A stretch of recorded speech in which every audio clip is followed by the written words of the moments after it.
now available on e-readers everywhere. From the author of the Simp Trilogy, Stop Simping, Why Men Don't Need Finance to Get Romance. Manginas, they look like men, but they act like ladies. And the misadventures of Captain Save-A-Ho comes, Stop Simping in the Workplace.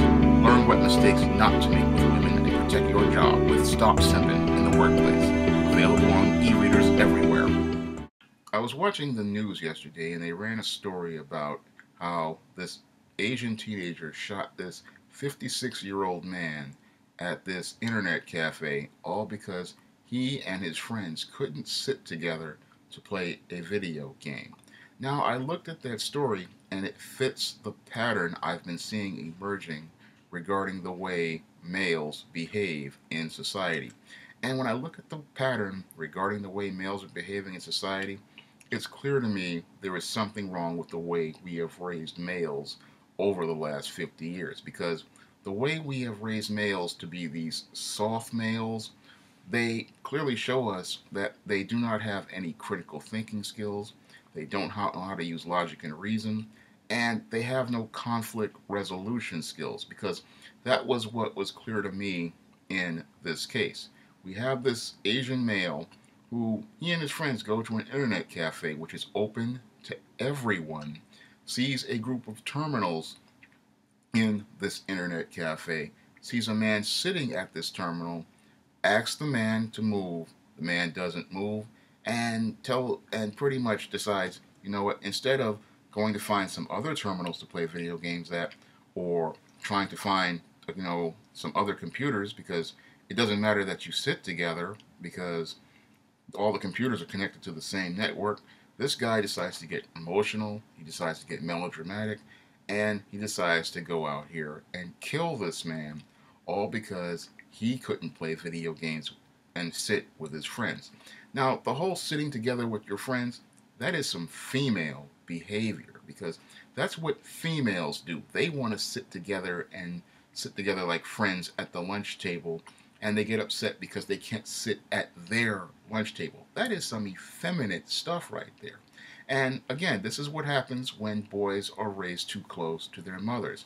They start adopting these feminine behaviors, and they start learning how to behave just like this female. And it's really, a lot of people think it's just black men who are acting like this. When I look at the larger picture of it, I see white men acting like this, like your James Harris Jackson, and I see Asian males like this one acting like it. And a lot of people think that it was just black men who were acting like this, like your Steven Stevens, but this is a part of a larger problem, because when we had this feminist movement in the 1960s, they were working towards socially engineering this soft male.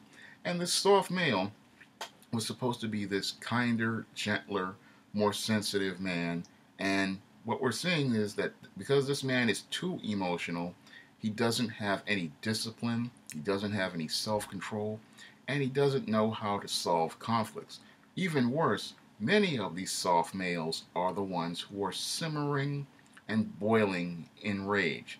And all it takes is for one thing to go wrong in their lives, and these are the guys who go out and literally explode in the exact same way this Asian male exploded in that internet cafe. And we're seeing more and more of these explosions at a more rapid pace, because I look at the way we have raised and socialized males over the last 50 years, and this is correlating right with the way the feminist movement engineered these males. They wanted nice guys, but these nice guys are just exploding in the rage because life isn't going the way they want. And when life doesn't go the way they want, they lack the conflict resolution skills that men need to navigate the world, because they have been taught and socialized a female way to solve conflicts and deal with conflict. Because only a female, again, would explode in a rage because she and her friends couldn't sit at the table together. Most guys pretty much say, hey, we're in an internet cafe, all these computers are connected to the same network. If I have to sit away from my friends to be at a computer terminal to play this video game, it doesn't matter because, look, we're going to be playing the game, and that's all that matters. But because this guy had the same dysfunctional way of thinking that your Steven Stevens had, your Elliot Rodger had, your James Harris Jackson had, your Dylan Roof had, he pretty much learned how to solve conflicts in the same emotional way that those men did. And it's clearly showing me again how we are raising males is leading to them falling apart in society. I said that there would be more violence going on with these soft males because when it comes down to these soft males, they are ticking time bombs. And they're ticking time bombs because we have raised these males to think in the same way that females do, and they're trying to navigate a world in the same way that females do, not understanding that they're going to be judged in the same way that males are judged in society, and that the way males operate in the world is completely different from the way females operate. And until these males learn a different way, sadly, we're going to see more of this violence, not less of it. And the only way we can pretty much change this trend is for males to start having more interactions with other masculine men who will teach them the logical way of thinking that men operate in, not the emotional way that females operate in. That's all I have to say for this video. You can comment, rate, and subscribe.